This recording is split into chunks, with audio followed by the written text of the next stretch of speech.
મારું નામ સંજયગીરી ભીખાગીરી ગોસ્વામી।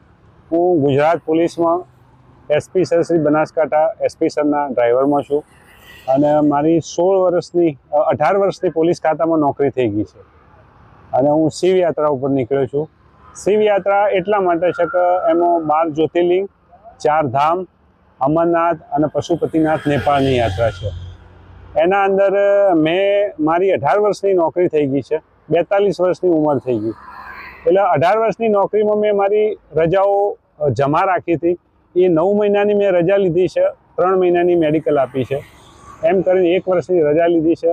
એમાં 16,000 કિલોમીટર ટોટલ કવર કરવાના હતા, એમાંથી 13,700 કિલોમીટર પતાવી અને આજે હું ડાકોરજીના દર્શન કરી અને આજે નડિયાદમાં આવ્યો છું, કાલે ડાકોરજીના દર્શન કરીને। અને મારો યાત્રાનો ઉદ્દેશ્ય એ છે કે અત્યારના યુગમાં જે બીમારીઓ આવે છે, નાની વયમાં હાર્ટ એટેક આવે છે, બીપીના થાય છે, કેન્સરના પ્રોબ્લેમ થાય છે, એ કારણથી બેઠાડું જીવન માણસનું થઈ ગયું છે। માણસ વ્યાયામ કરતા નથી, સાયકલ ચલાવતા નથી।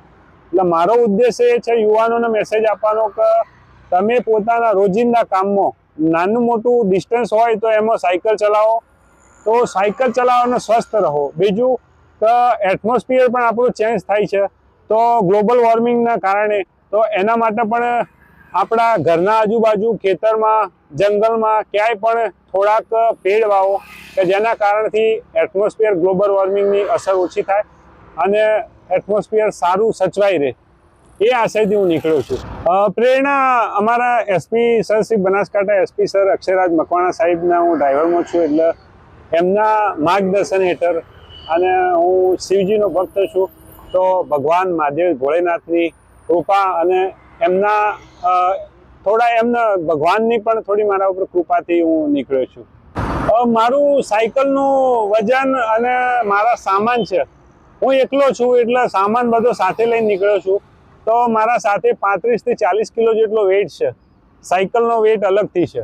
મારો પોતાનો 71 વેઇટ હતો। હું 23 મે 2024ના નીકળ્યો હતો પાલનપુરથી, તો અમરનાથ, ઉત્તરાખંડના 4 ધામ, નેપાળ પશુપતિનાથ અને ભારતના 10 જ્યોતિર્લિંગની યાત્રા કરી અને અહીંયા આવ્યો ત્યાં સુધીમાં આજે 195 દિવસ થયા મારા યાત્રાના।